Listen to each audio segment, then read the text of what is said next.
Rahul Gandhi became the leader of opposition in Lok Sabha, a first LOP of the House in 10 years. I will uphold the sovereignty and integrity of India, and that I will faithfully discharge the duty upon which I am about to enter. जय हिंद, जय संविधान। नमस्कार। 2024 के लोकसभा चुनाव में कांग्रेस ने 99 सीटें जीती और राहुल गांधी हमारे देश के एलओपी बने, लीडर ऑफ ऑपोजिशन।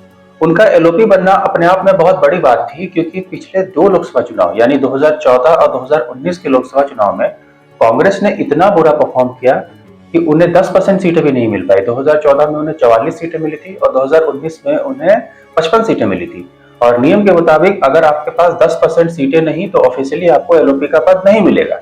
लेकिन 2024 में राहुल गांधी हमारे देश के एलओपी बने 99 सीटें जीतकर। अब उनका एलओपी बने 1 साल से ज्यादा का वक्त हो चुका है। तो अब सवाल उठता है, क्या उन्होंने एलओपी के तौर पर अपना काम सही से किया? और ये सवाल उठना जायज भी है, क्योंकि एलओपी का जो पद है वो कोई छोटा मोटा पद थोड़ी होता है। एलओपी जो होता है वो शैडो प्राइम मिनिस्टर होता है। कई लोग इसे प्राइम मिनिस्टर इन वेटिंग भी कहते हैं। तो ये सवाल उठना जायज है, क्या राहुल गांधी ने इस पद को जस्टिफाई किया या फिर वो हमारे देश के वर्स्ट एलओपी कहलाने के कगार पर है? और आज इस वीडियो में हम इसी को समझेंगे। इससे पहले अगर आप इस चैनल पर नए हैं तो हमारे चैनल को लाइक करिए, शेयर करिए और सब्सक्राइब करना बिल्कुल ना भूलिए।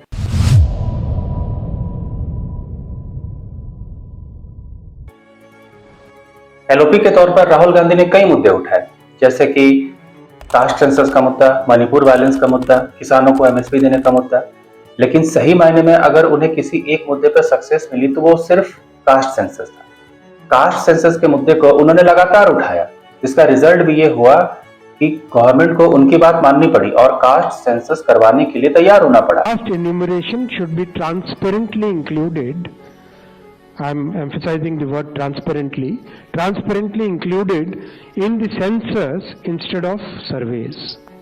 लेकिन जो उनकी कमियां हैं, जो उनकी गलतियां बोल लीजिए या फेलियर कह लीजिए, वो इतनी बड़ी हैं कि उनका जो ये लौता सक्सेस है कास्ट सेंसस वाला, वो भी उनकी गलतियों के सामने बौना सा प्रतीत होता है।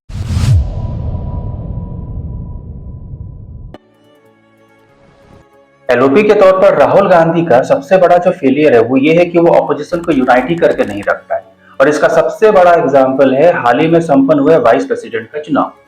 वाइस प्रेसिडेंट के चुनाव में ऑपोजिशन पार्टीज ने अपना कंबाइंड उम्मीदवार उतारा था, लेकिन जब वोटिंग का दिन आया तो 15 ऑपोजिशन पार्टीज के एमपीज ने क्रॉस वोटिंग करते हुए जो सत्ता पक्ष के उम्मीदवार थे सीपी राधाकृष्णन जी, उनको वोट कर दिया, मतलब क्रॉस वोटिंग की।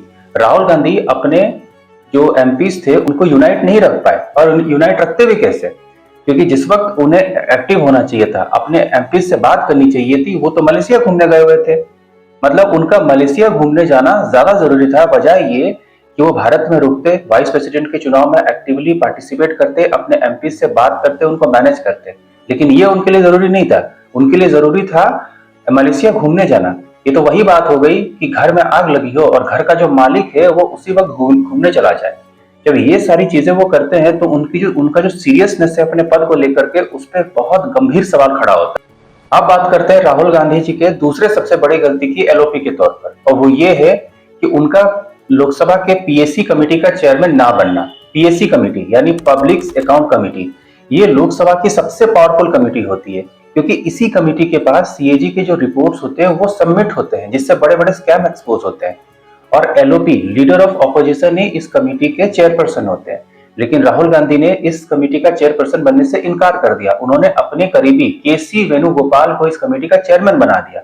मतलब आप खुद सोचिए, जिस कमेटी का चेयरमैन बन के वो सरकार को अच्छे से घेर सकते थे, सरकार की जो अकाउंटेबिलिटी थे उस पर सवाल खड़ा कर सकते थे, उन्होंने इस कमेटी का चेयरमैन बनने से इनकार कर दिया। कई क्रिटिक्स, कई जो पॉलिटिकल एक्सपर्ट्स हैं, उनका ये कहना है कि राहुल गांधी ने पीएससी का चेयरमैन ना बन के अपनी जिंदगी की बहुत बड़ी गलती कर दी। अब बात करते हैं राहुल गांधी की तीसरी सबसे बड़ी गलती की एलओपी के तौर पर, और वो ये है कि वो इस पद की गरिमा का ख्याल ही नहीं रखते। एक्चुअली राहुल गांधी जब एलओपी बने थे तो उनसे ये उम्मीद की गई थी कि वो एलओपी के तौर पर कुछ और करे या ना करे, एटलीस्ट इस पद की जो गरिमा है उसका वो ख्याल रखेंगे। लेकिन सच्चाई ये है कि वो इस पद को सीरियसली कभी लेते ही नहीं है।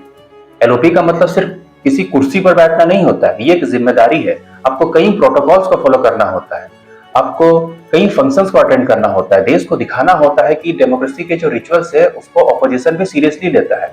लेकिन राहुल गांधी अक्सर इस तरह के फंक्शन से दूरी बना के रखते हैं, चाहे वो 15 अगस्त का फंक्शन हो या फिर वाइस प्रेसिडेंट का जो शपथ ग्रहण समारोह था उसको इग्नोर करना हो। इस तरह के फंक्शन से एब्सेंट रह करके राहुल गांधी एक साइलेंट मैसेज देते हैं लोगों को कि उनके लिए अपने पद की डिग्निटी से ज्यादा इंपॉर्टेंट, ज्यादा प्रायोरिटी वो अपने पॉलिटिक्स को देते हैं। मोदी विरोध के चक्कर में आप जब इस तरह के फंक्शंस को इग्नोर करते हो, जो कि डेमोक्रेसी के लिए इंपॉर्टेंट है अटेंड करना आपके एलओपी रहते हुए, इससे आपकी तो क्रेडिबिलिटी लॉस होती है, लेकिन जो पद पे आप बैठे हुए हो उसकी भी क्रेडिबिलिटी को ठेस पहुंचता है।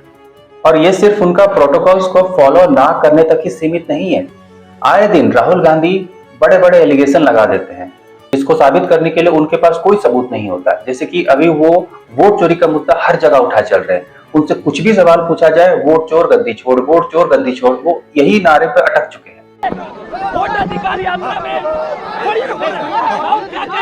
मेरे को भैया एक ही बात कहनी है, वोट चोर गद्दी छोड़, ये नारा सब जगह चल रहा है, चाइना तक पहुंच गया है। लेकिन जब उनसे सबूत मांगा जाता है तो सबूत के नाम पे जो चीजें वो लोगों के सामने प्रेजेंट करते हैं वो मजाक से ज्यादा कुछ नहीं होता। और जब उनसे पूछ लिया जाता है कि आप वोट चोरी का आरोप लगा रहे हो और अगर आपको लगता है कि जो आप सबूत दे रहे हो, जो प्रूफ आप प्रेजेंट कर रहे हो वो सॉलिड है, तो आप उन प्रूफ को लेकर के कोर्ट क्यों नहीं जाते? तो उनका जवाब ये होता है। हाँ, आपने कहा सर कि आपके पास पुख्ता सबूत है, ब्लैक एंड वाइट सबूत है, तो क्या अगर ईसीआई अभी जवाब नहीं देती है तो कोर्ट का रुख करेंगे, ये ऑप्शन है आपके पास, जाएंगे? देखिए, मैंने कहा कि मेरा काम as opposition leader normal situation में मेरा काम ऑपोजिशन का रोल है, सरकार पे प्रेशर डालने का रोल है। मेरा काम हिंदुस्तान के लोकतंत्र को बचाने का नहीं। एलओपी के नाते जब आप पूरे सिस्टम पर इतना बड़ा आरोप लगाते हो तो आपके पास सॉलिड प्रूफ होना चाहिए। सिर्फ प्रेस कॉन्फ्रेंस में माइक पकड़ करके शोर मचाने से, बार बार आप वोट चोर गद्दी चोर बोलने से आपके जो लगाए हुए आरोप है, जो लगाए हुए एलिगेशन है, वो सही साबित नहीं हो जाएंगे। एक्चुअली राहुल गांधी को यह समझना होगा कि वो सिर्फ अब हमारे देश के नॉर्मल एमपी नहीं है, वो लीडर ऑफ ऑपोजिशन है। और एलओपी से ये एक्सपेक्टेशन होता है कि वो अपना एक स्टैंडर्ड मेंटेन करे, वो नेशनल प्रोटोकॉल्स को फॉलो करे, वो जो भी एलिगेशन लगाए तो उनके पास सॉलिड प्रूफ होना चाहिए। लेकिन राहुल गांधी इन सब चीजों का बिल्कुल भी ख्याल नहीं रखते। तो ये था राहुल गांधी जी का अब तक का एलओपी के तौर पर किया हुआ काम। इसको आधार बना के हम ये कह सकते हैं कि अब तक उन्होंने एलओपी के नाते कुछ भी ऐसा एक्स्ट्राऑर्डिनरी नहीं किया है। और बचे हुए कार्यकाल में अगर उन्होंने अपनी आदतें नहीं सुधारी तो वो सच में हमारे देश के वर्स्ट एलओपी कहलाएंगे। आपके इस मुद्दे पर क्या विचार है? आपके मुताबिक राहुल गांधी हमारे देश के बेस्ट एलओपी है अब तक या फिर वर्स्ट एलओपी है? अपनी राय कमेंट सेक्शन में जरूर बताएं। अगर इस चैनल पे आप नए हैं तो हमारे चैनल को लाइक करिए, शेयर करिए और सब्सक्राइब करना बिल्कुल ना भूलें। धन्यवाद।